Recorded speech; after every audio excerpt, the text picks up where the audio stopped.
Welcome everyone, and thank you for joining us for the webinar, The Science Behind Effective Employee Recognition, presented today by Madeline Lorano and Emily Gatton, and sponsored by Engage2Excel. To the live attendees, this webinar has been pre-approved for IHR credits, an HRCI webcast recertification credit, and an HRCI e-learning credit. This webcast also qualifies for the SHRM credits. Please be sure to stay on the line for the entire webinar to ensure you receive these credits. An email will be sent out within 24 hours after the live webcast to all attendees containing a link to the certifications page where you can obtain the credits earned, upgrade to the recertification program, and access the individual e-learning webcast pass. Any questions for our presenters today can be typed into the questions pane on the GoToWebinar control panel and sent in. I will now turn it over to Engage2Excel.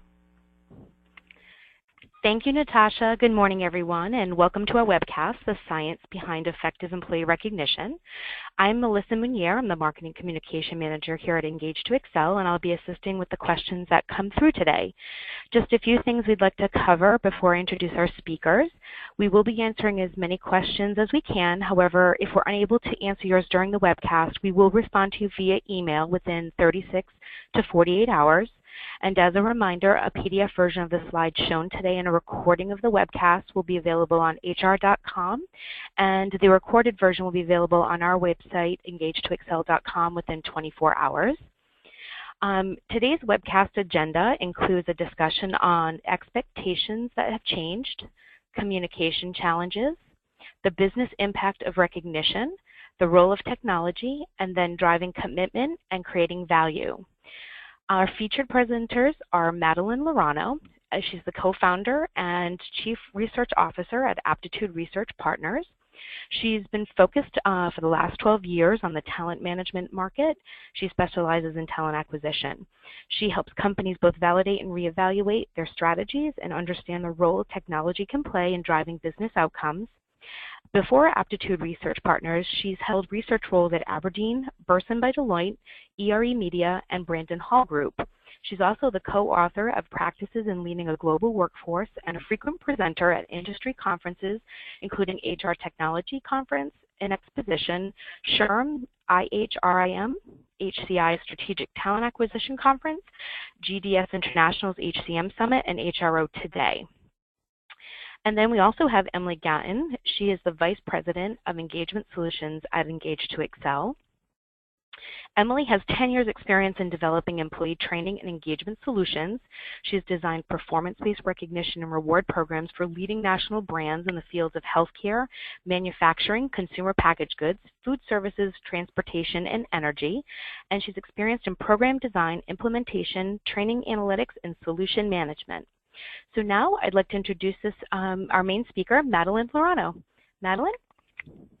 Thank you so much, Melissa. Hi, everyone. Thanks for joining us today to talk about the science behind recognition and how this market has evolved over the past few years. I think one reason recognition is so popular is because it's a topic that we can all relate to. We have all had experiences at organizations where we feel highly recognized and appreciated, or where we feel that we haven't been appreciated at all. And it's not always clear why that happens. We know that the reason that business leaders are so concerned with recognition is because it drives business outcomes, such as engagement, retention, performance, and productivity. But many companies are quickly embracing recognition, and we're going to see that through some of the research that we share today. But what we found is that designing, implementing, and measuring a strategy around recognition is very challenging. So it's not something that we can just talk about anymore. It has to be something that we take action on. So this presentation, based on data that we've collected over the past few months, is going to explore how organizations are improving recognition and how they're leveraging world-class technology to be able to achieve those results. So let's get started. So the reason recognition has evolved so much over the past few years is because our workforce has evolved. And more specifically, employee expectations have evolved.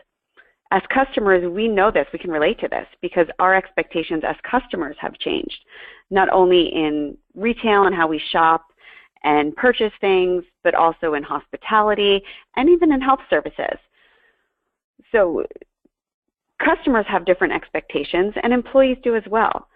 We did a survey last month, and what we found is that employees are not concerned necessarily with perks and incentives.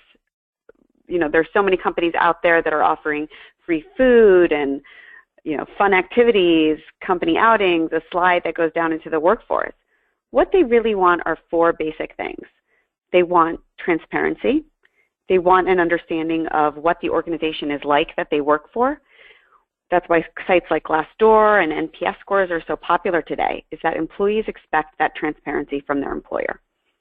They expect greater collaboration is the second thing. They want to be part of team development. They want to work with their peers. They want to be part of something greater than just their day-to-day 9-to-5 jobs. The third thing is they want greater flexibility. We're seeing that the ability to work from home is the #1 thing that employees look for when they look for that positive experience from their employer. And the final thing, and we're going to spend a lot of time on this today, is they want to feel appreciated. They want their work to be recognized, they want to feel motivated to perform, and they want to feel like they're getting the acknowledgement that they deserve. And Emily, I know that that's certainly a topic that's near and dear to your heart with the organizations you've worked with at Engage2Excel, and that need to feel appreciation. Absolutely. I think, really, when you think about recognition programs, they touch all of those components. I think recognition can show the transparency in an organization's strategy and where you're headed.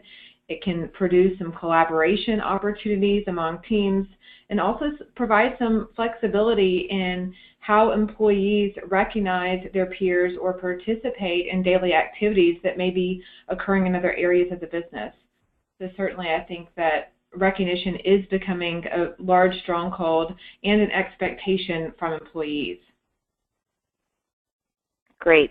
And we're going to launch a poll now to ask you, our audience members, as we talk about engagement and interaction and collaboration, how satisfied you are with your recognition programs. Understanding that expectations have changed from your employees, understanding this need for greater transparency, for collaboration, flexibility. How do you believe your recognition programs are performing? And Madeline, we're able to see some audience. Yep, they can see the poll question. We have just about 70% of the audience polling. I'll let it go for a few more seconds. Awesome. Thank you, Melissa. And a very engaged audience, so we like to hear that, certainly when we're talking about recognition. All right. I'm going to close out that poll, and I'm going to share our results. Great. And as you can see here, and this is not too surprising, this is certainly what we see in our research as well, is that about 1/3 of you feel that you're satisfied with the programs that you have in place and the strategies around recognition. 37% of you feel that it's neutral, maybe a little bit indifferent to those programs. And then about 1/3 of you are dissatisfied and feel the need for change. And we're finding that too, and Emily and I have had lots of conversations about this. Companies understand how important it is to recognize employees. We know that this is what employees want with this change in expectations. Yet our strategies around recognition and understanding what needs to go into those programs are not always obvious. So there's certainly a gap between what employees want and what type of recognition programs are in place.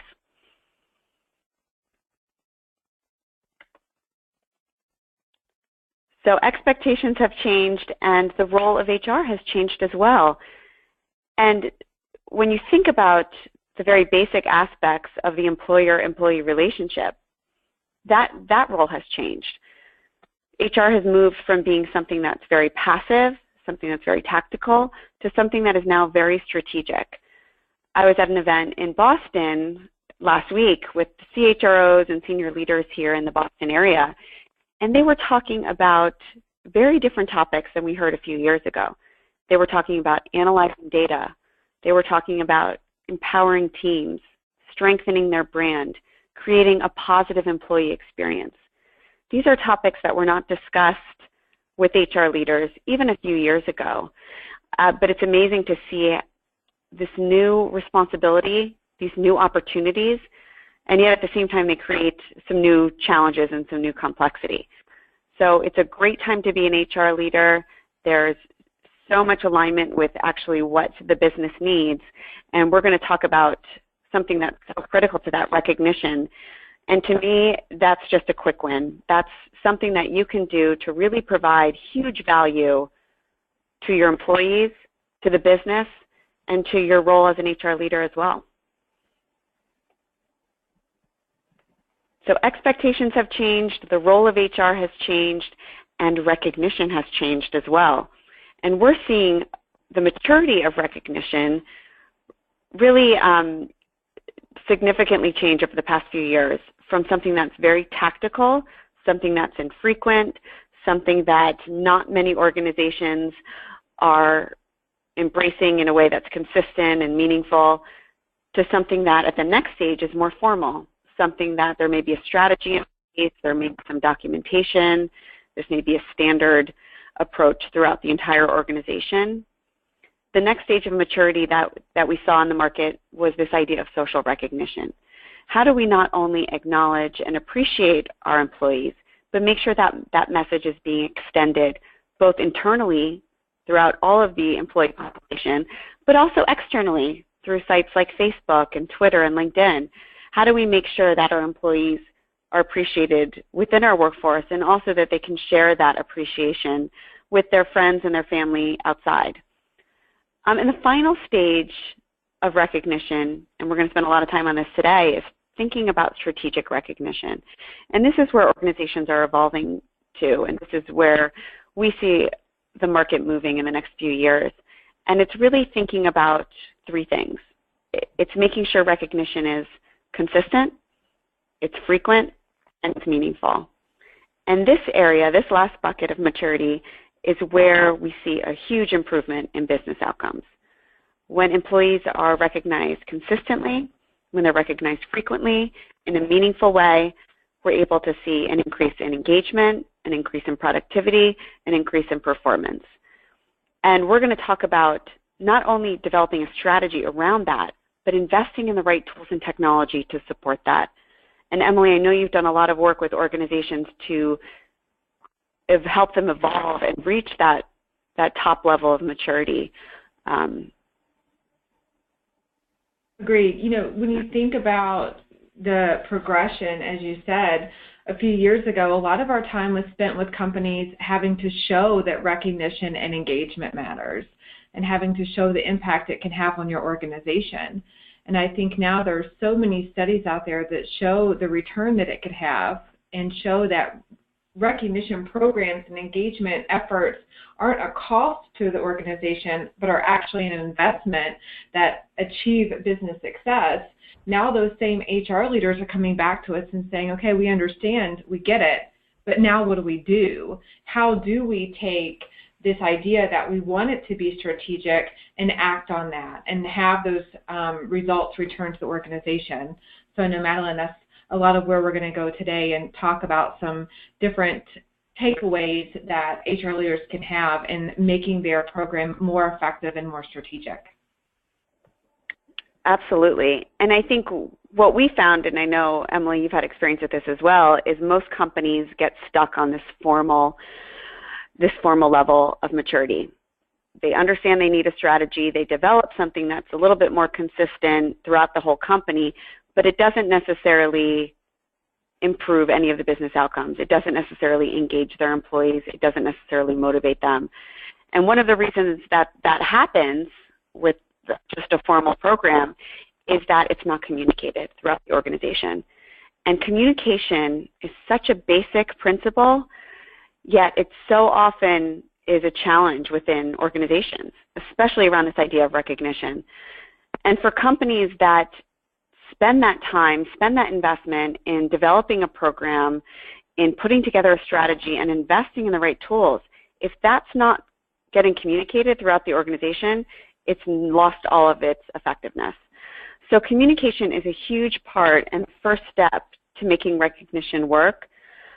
And I can tell you just from a few companies that we've done case studies with, Lionsgate is one, an organization that decided they needed better communication through every area of the employee life cycle, especially when they thought about how they were handling performance.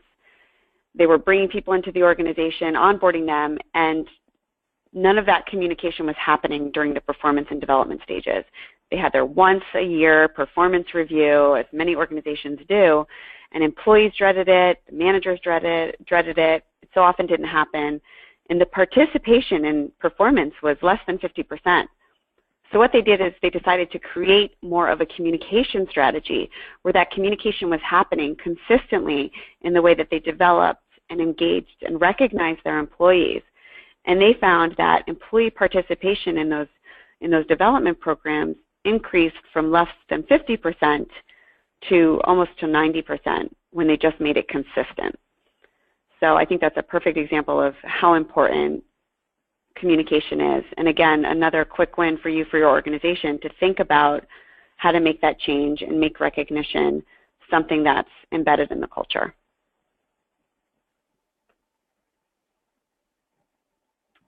And this quote, I love this quote because it really speaks to, I think, why communication doesn't happen, is because oftentimes employers believe that they're actually communicating that recognition program.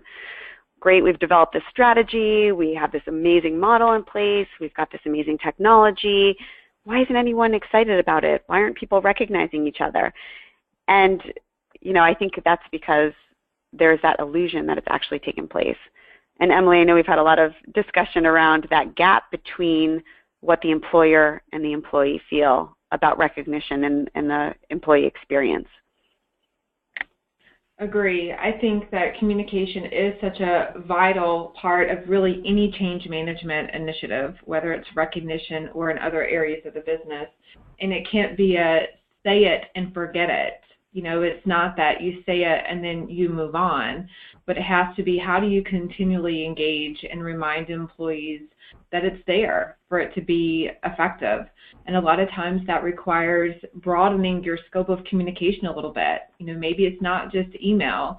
Maybe there are print notifications or text notifications, or starting to communicate through social channels and networks, but really reaching employees where they are, and then keeping your finger on the pulse with your employees to make sure that they're hearing the message. So whether that's through surveys or in regular sit-downs with their managers, team huddles, just to make sure that employees do understand the program and have the opportunity to ask questions and participate. Yeah, and those are some great examples of how companies can close that gap and do it in a way that doesn't require a 5-year plan. That's something you can do immediately to think about closing that gap. Making it easy. That's right. Making it easy, exactly, and fun. There's so many aspects of how HR has changed that are not fun and are tedious and overwhelming. To me, recognition is something that's an amazing opportunity. So what exactly is the current state of recognition? We talked about how it's changed, how the workforce has changed, and how HR has changed. But what's happening within recognition today? And many of you are very unhappy with the programs that you have. What we found in a study that we did earlier this year is that 52% of leaders recognize their employees, yet 44% of companies encourage peer-to-peer recognition, which is an amazing opportunity to engage your workforce, yet only 44% of companies are doing that. Only 40% of managers are trained on recognition. When you look at the competencies that managers have, this ability to recognize, communicate with their direct reports and employees is one that's certainly lacking. And for many companies, they just don't have the right tools or resources or training programs in place to empower managers. And this is a huge challenge for recognition. Yet we found that 1 in 4 companies are looking at increasing their investment in recognition over the next 12 months. And again, if you think about that maturity model that we shared earlier, they're looking to mature with that model. They're not looking to just replace an old stagnant program. They're looking at how technology can help to enable this idea of appreciating our workforce. So recognition challenge. So we know all of this change is happening. It can feel overwhelming, but it gives us an amazing opportunity. What are some of the specific challenges and the what not to do's when we think about recognition? And we found that challenges really fall under three main buckets. Recognition isn't being communicated. The technology we have in place is not up to date in a way that can support recognition. And there's an inability to actually embrace this idea of a culture of recognition. So we found that when you think about communication and how important it is within recognition, 96% of companies understand that communication needs to happen, it needs to improve, but most companies still struggle. And we found that 47% of employees are not even opening their emails at all.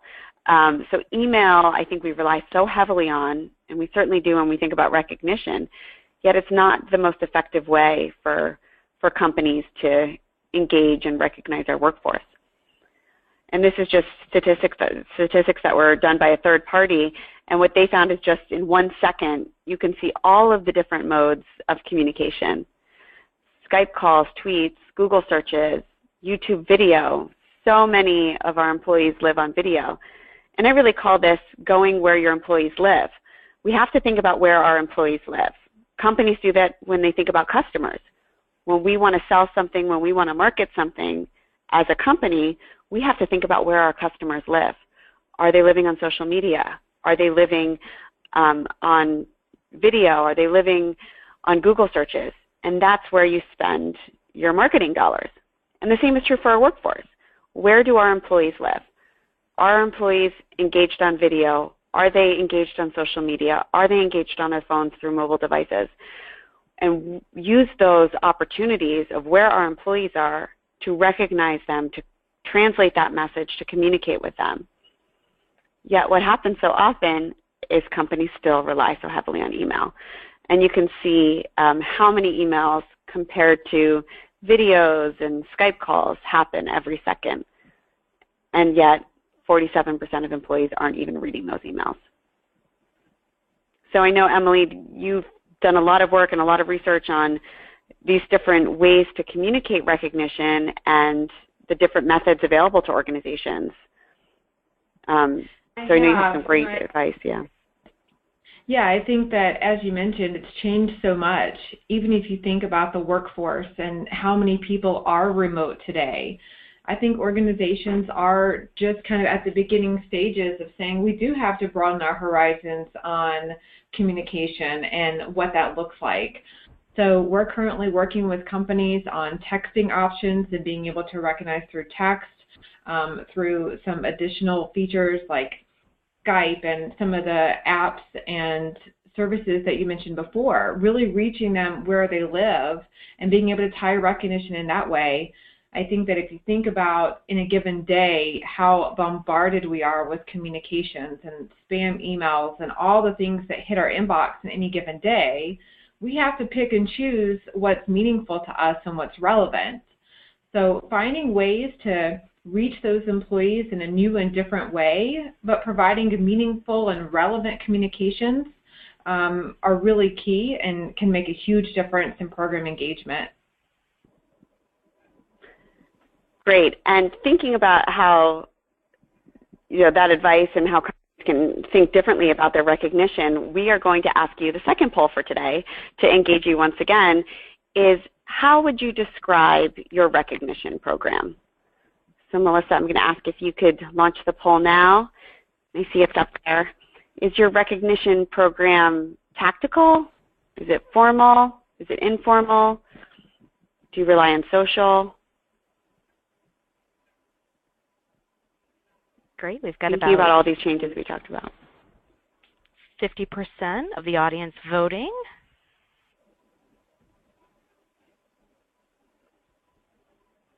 Wonderful. We'll wait a couple more seconds. It looks like, again, great engagement on the polling question, so thank you all for participating in this. And I think we're ready to share. Close it out. All right, let's close that out, and let me share the results with you all.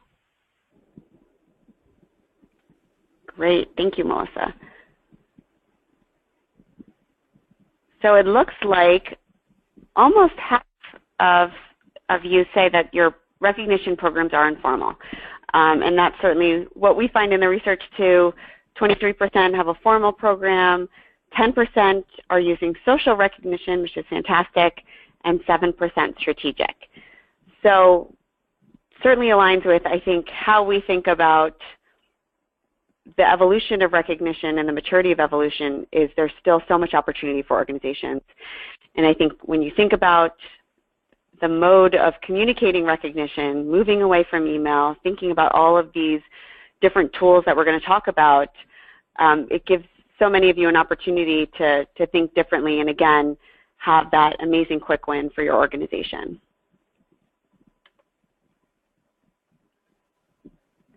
So the next challenge, and I think for many of you with that informal recognition program, one barrier you probably have and you probably experience is that the technology you have in place doesn't support recognition efforts.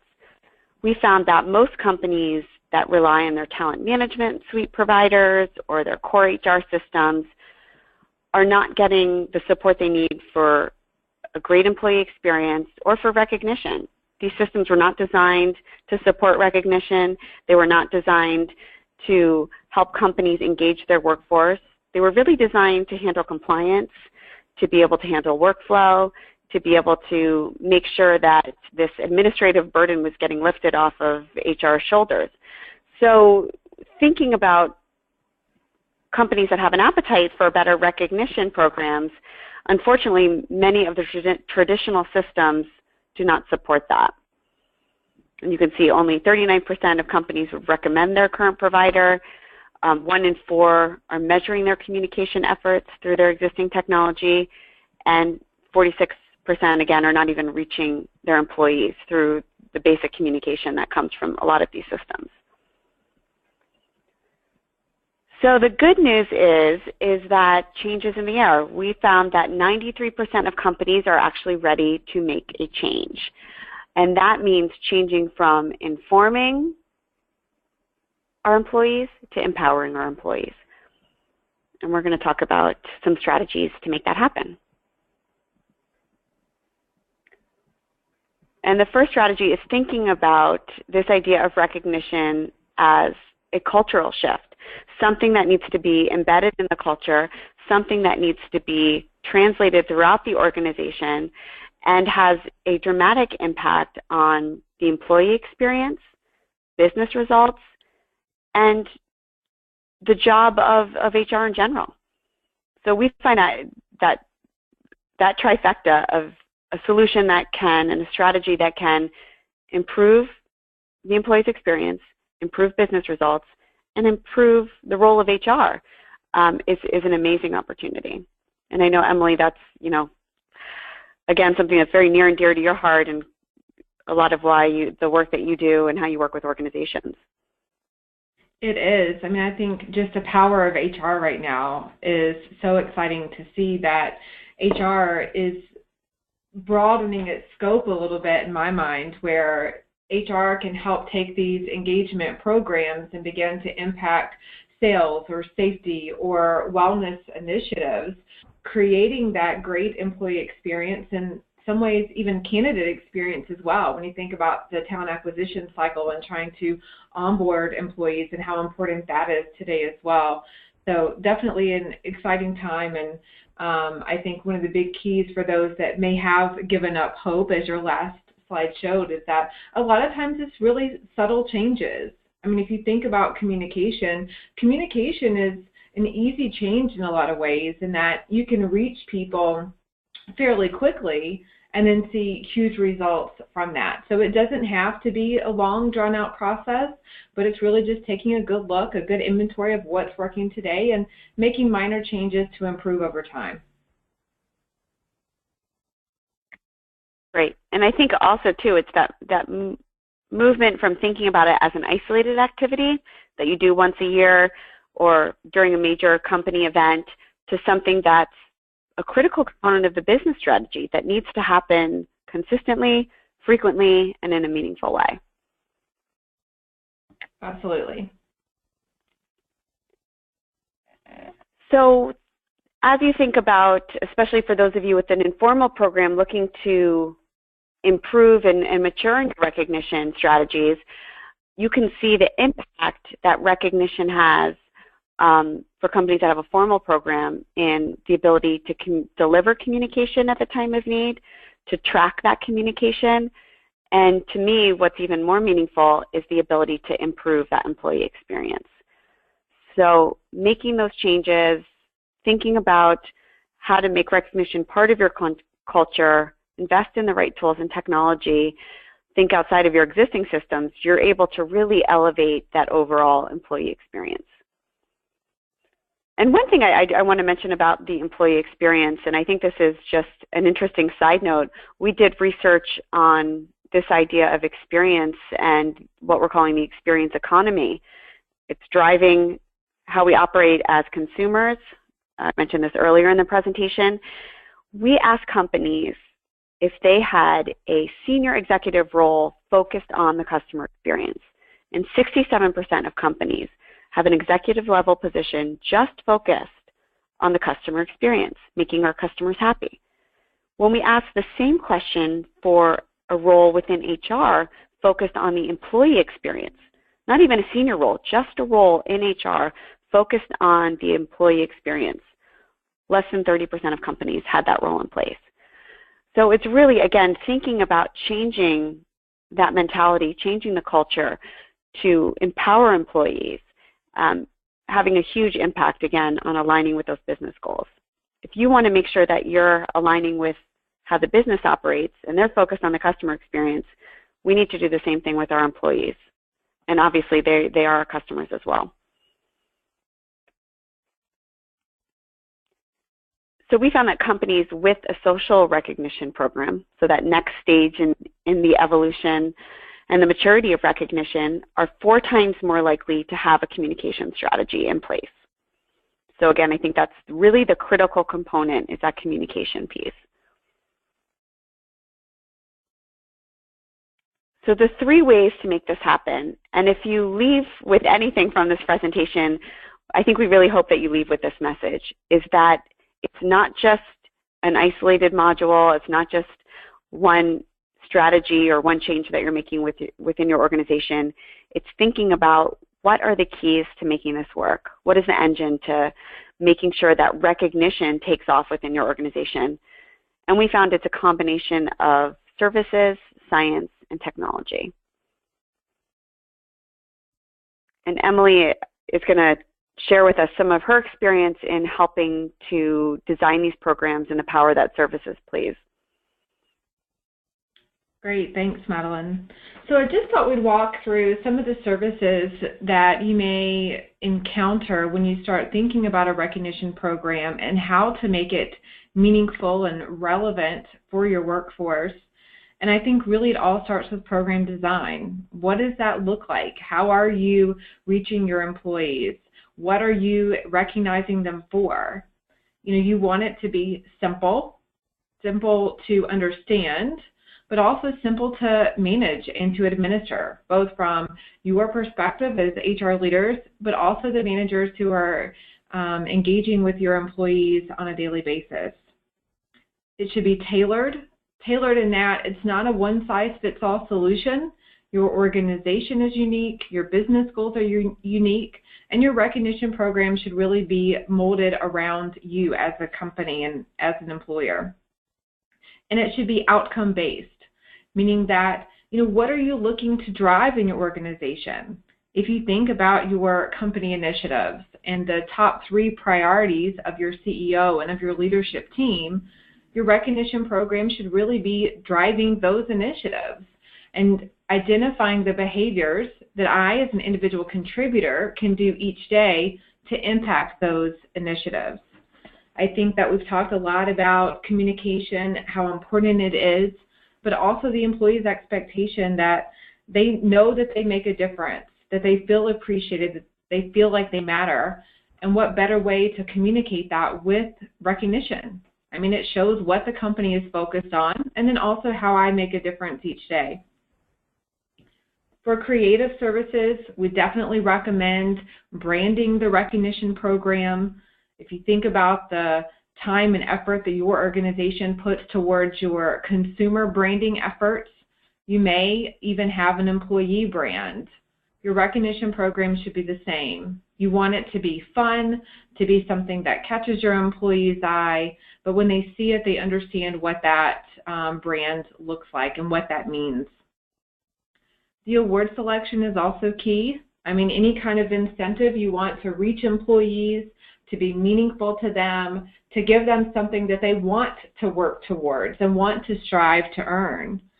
So your award selection should be based on your budget, on your employees, both from a generational perspective and what may appeal to them. Millennials, for example, really like experiences and travel opportunities, as well as the international scope of your organization.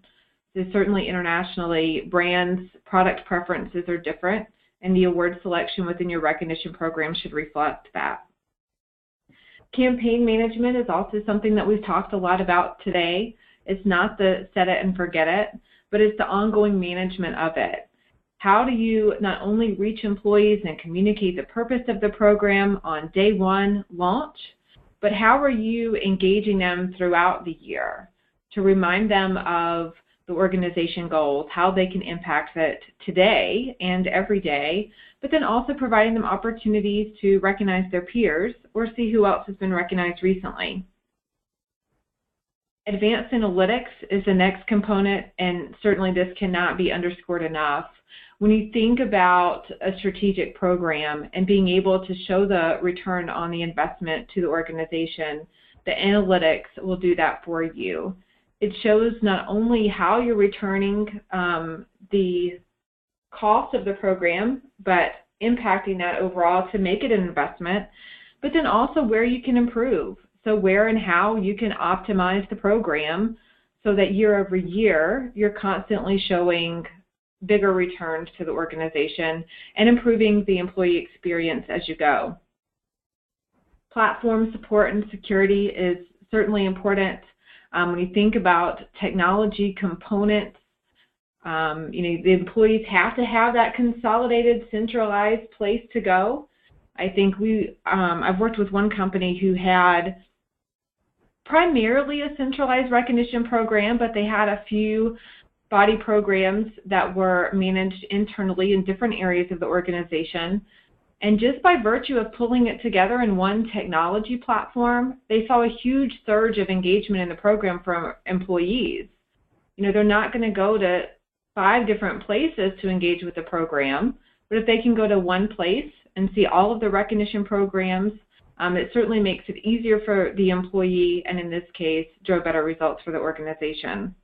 So platform support and security is certainly also important.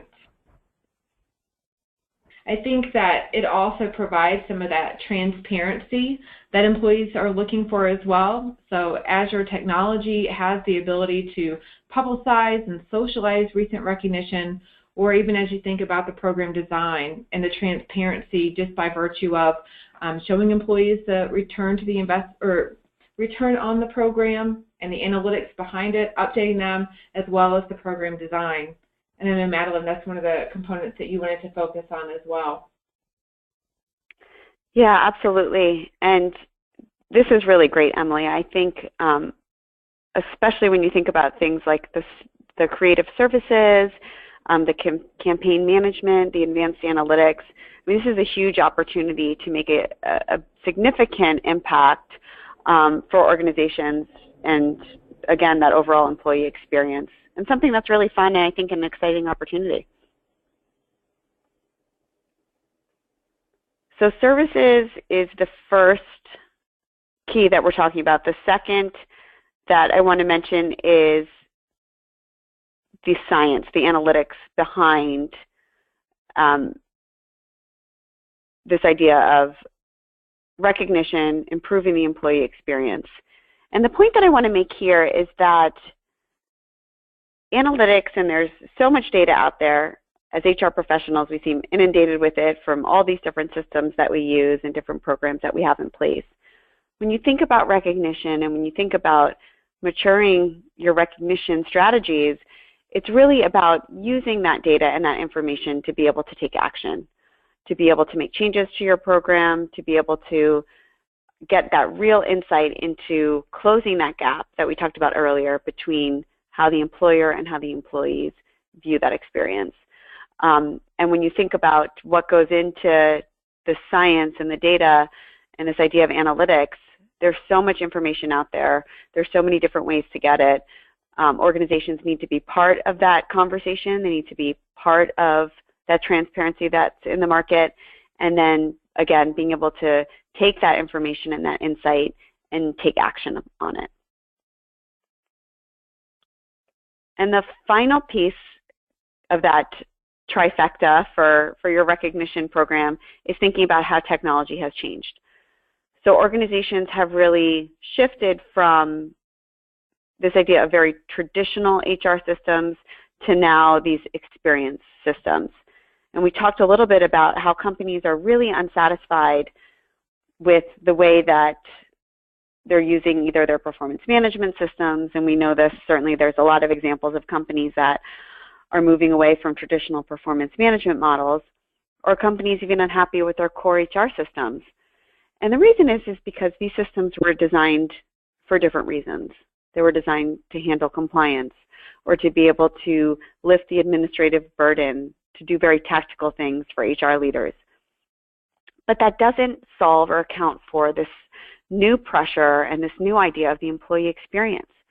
How can we use technology to help improve that experience, not just to be a system for HR or for managers, but to be a system that's embraced and empowers our entire employee population?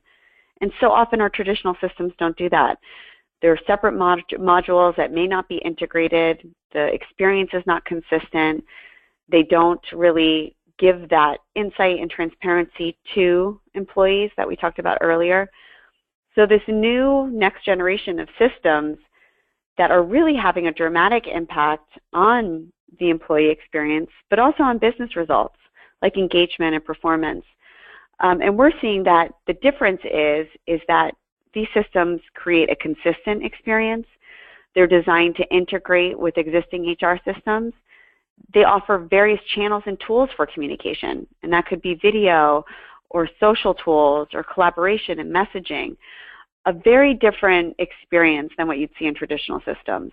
And that's why it's so important when you think about recognition and you think about engagement to think beyond the traditional technology that you might have in place.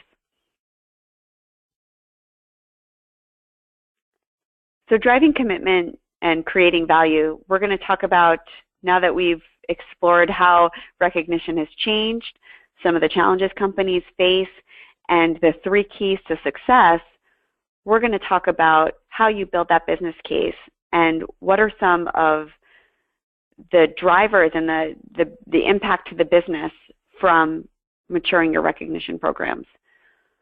I'm going to share a little bit about the research we've done, and then Emily, I know you've done some amazing work at Engage2Excel as well to be able to build that business case and show the business value.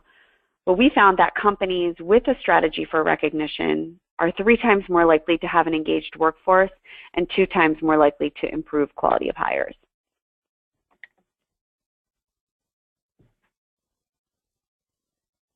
And That's Emily, great, I know this is, yeah. Yeah, thanks. You know, I think that 3 times more likely to have an engaged workforce is huge.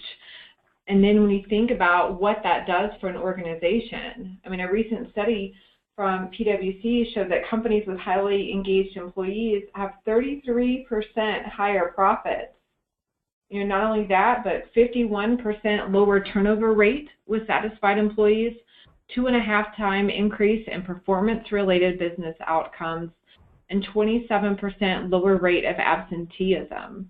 I mean, this is huge as far as the impact that could have to an organization and the cost savings that you would have there. On one hand, as far as the turnover, but then also increase in profit on the other side and the business-related performance outcomes.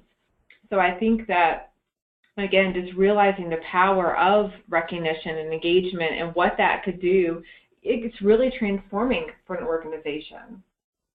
You know, we focused a lot today on strategic recognition, primarily on the performance side, your everyday behaviors, some of the things such as safety or wellness or specific initiatives. But we recently did a survey specifically around service awards that had some interesting results as well. You know, service awards certainly recognize the loyalty and commitment that employees have to an organization, certainly something that we want to continue to promote within our companies. And we found that organizations with formal length of service programs have engagement scores that are 25 points higher than those that don't. Pretty staggering numbers there. I think if you start to look at the demographics of employees, you know, we've talked about how the employee expectations have changed over time, but if you look at what they want or how they view service awards, you know, that really isn't changing. In fact, we found that out of all of the generations of the workplace, the one generation that found service awards to say that it's the most meaningful, makes them feel the most valued, was really that 25 to 34-year-olds. So your millennials, where 80% of them believe that service awards are effective and make them feel valued. We found an increase also as you move up in education, so to your graduate degrees, those individuals also tended to believe that service awards are very effective. And then the last one there on the right side, the most favorable ratings of service programs are reported by employees with less than 10 years tenure. I mean, if you think about that candidate experience that I mentioned before, the employee experience, how important that onboarding process is to really engage candidates and employees in your culture, let them get a sense of who you are through your recognition programs, but then use that as a tool and a mechanism to continually engage them. So whether you're thinking about your 30, 60, 90-day onboarding strategy or how you reach them in year 3, recognition and engagement programs can certainly help in that arena. Then moving ahead, if you think about, you know, as I mentioned, kind of what employees say about recognition, they agree. First statement, recognizing employees for their length of service with an organization makes them feel more valued and appreciated. 81% agree, which, as you might remember, was one of the things that Madeline mentioned before that employees most want right now, is to feel appreciated. And then that last statistic as well, employees are more committed to stay with an organization that recognizes their length of service. So certainly a predictor of turnover there, but 74% says they're more likely to stay if an organization recognizes that commitment and loyalty that they have through their length of service. So again, you know, I think that whether you're looking at it from the performance side and specific initiatives or overall just loyalty and commitment to an organization, the results are the same. Employees crave it, they need it. It makes a difference in their commitment to the organization and also the discretionary effort that they apply each day to achieve their job and their roles and responsibilities. And Madeline, I know that, you know, from this there are several key takeaways that we have to say what employee or how our HR professionals can use this information and apply it in their organizations. Yeah, absolutely. And I think there's a lot of key takeaways and that companies can go back. And again, I think that's the amazing thing about this is it doesn't take 5 years to make these changes. These can be an immediate change, and it's an immediate ROI for your company. You'll see a change in the overall morale of the organization, the engagement of employees, once these initiatives start to happen. And I think at this time we're going to launch our third and our last poll, and we're going to ask you how great of a priority is recognition for your organization in the next 12 months. Understanding how it's changed, some of these great strategies that we've talked about for being able to make these immediate changes with the organization, how much of a priority is this going to be for you looking at 2017? And again, thank you to all of you for participating. These are great participation levels for a poll. And for a lot of you, it's a high priority, which is great news. I think we'll wait another few seconds and then Melissa, if we could share the results, that would be great. Sure. I'm going to close that poll out right now. And here are the results.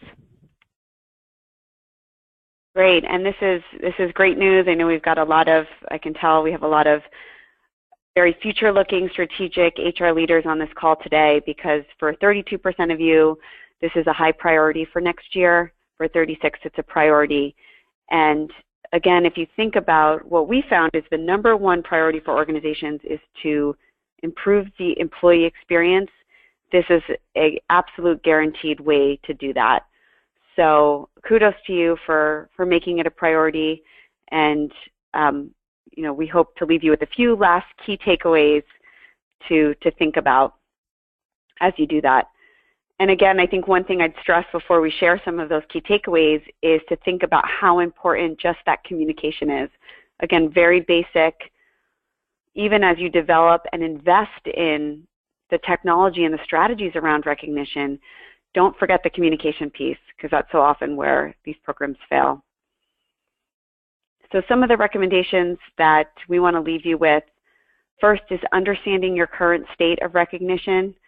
I think the hardest part of this is the willingness to admit that maybe what you have in place isn't working. Maybe your employees are really unhappy, and that takes an openness and a vulnerability to be able to say, you know what, we're willing to look at the reality, and it might not be how we want it to be, and it might not be how we think it is, but we're willing to take that pulse on the current state. The next recommendation is to recognize what does and doesn't work. You're going to have strategies in place and some technology in place that just isn't working for your organization. We talked about how a lot of companies are thinking beyond their existing systems and really doing that analysis of what's working and what's not working. And then leveraging strategies and tools to create a positive employee experience. And this is a shift in how HR has designed their strategies and how they've invested in technology in the past. It's thinking about how to empower employees through this new mindset and these new programs. And then the final piece is investing in the right technology to make sure that you're not only improving recognition as a one-time activity, but it's happening through that employee life cycle consistently, frequently, and in a meaningful way. And then I think the final thing I'd add, and I'll turn it over to Emily, is to have fun. You know, we've said this a few times during the presentation. There are so many parts of your job that are stressful and overwhelming, especially as the workforce evolves. This is an amazing opportunity that can bring success to your employees, to your business, and to your own roles and satisfaction.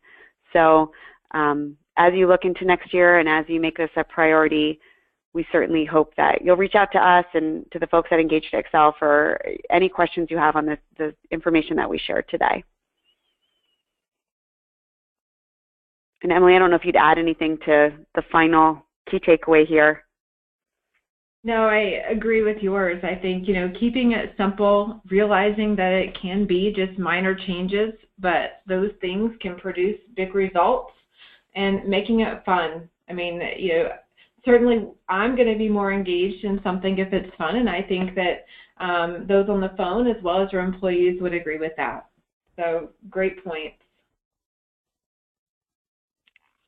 Great. And I think at this time, we have a few questions, so I'll turn it over to Melissa. Yes, let's see. We have quite a few questions. The first one is, what are some of the best metrics to think about and know if the recognition program is working? Yeah, that's a great question. I think what we've seen, and I can share a couple, and I know Emily is certainly an expert in this as well, is adoption rates. And it's amazing to me in the case studies that we've done is adoption for programs, whether it's performance or even engagement surveys, tends to be 50% or less for a lot of companies. And with the right strategic recognition program, it's around 90% when companies have the right tools in place, when the workforce feels that they're able to do peer-to-peer recognition, for example. So I think the adoption of the recognition, the adoption of the technology that you might be using to support that is certainly a good measurement. Engagement, there's such a connection between recognition, engagement, and performance. So the more that you're measuring engagement and performance, and from the time you start these strategies and the time that you invest in the technology, to be able to see what the impact has been on engagement, performance, even productivity. Certainly, I think that's how we've seen a lot of companies measure it. I agree. Would you add anything to that? Yeah. Sure. I think, sometimes it's the business-related metrics, depending on what you're trying to drive with a recognition program. Safety, for example, is one where you can look at your incidents over time. I think that certainly as you're increasing your awareness about certain behaviors, watching to see if your employees take action on those is important. It can also impact turnover as well. So if you can reduce turnover by improving the employee experience, certainly that's a great one to show return as well. Great, and then we have another question. This one is, my company has different demographics in different teams. Do you recommend applying different strategies to different teams or work groups, or keeping it uniform? That's a great question, and I think it applies to so many different areas of HR, onboarding, performance. What I've seen companies do, and I'll let Emily chime in as well, is there's typically an overarching strategy in place where companies believe in the same type of communication, making the same investment, whether it's in a strategy or different solutions, and the consistency and the frequency around recognition. Once that overarching strategy is in place, then it could be very specific for different departments, different geographies, different business units, and that could be maybe team building is a big part for one business unit. Maybe there's different focus and different types of communication messaging for a business unit or a geography that's very dispersed and doesn't get the opportunity to work in the same building every day. So yes, absolutely, that customization is important to think about within your organization. And I think, Emily, that probably speaks to a lot of the services that you covered. It does. I agree wholeheartedly with you, Madeline. I think that you need the overarching company strategy and goals, but what that looks like in each work group could be very different. If you think about quality in a production line versus quality in a call center, it looks very different, even though quality overall is something that you may want to promote in your organization. And then how you reach employees could be different as well. So for a remote workforce, the recognition tools and communications may look different than a distribution center or somewhere where employees are not in front of their computers and are all in a centralized location. So while the strategy may be the same, certainly how the program is communicated and administered and some of the tools can look very unique by work group. Great question. Great. Thanks, Emily and Madeline. I think that's all the time we have for questions. There are some remaining ones. We will reach out to those individuals independently with some responses. And now I'm going to pass it back over to Natasha. A big thank you to Madeline Lorano and Emily Gatton for the presentation today, and to Engage2Excel for sponsoring this webcast. The archive webcast will be available on the hr.com site within 24 hours, and that is located under the archive webcast listing. HR.com and Engage2Excel appreciate your feedback, so please take a moment at the end of the webcast to complete the evaluation survey, which will appear on your screen once we close off. Thank you all for joining us today. Have yourselves a great afternoon.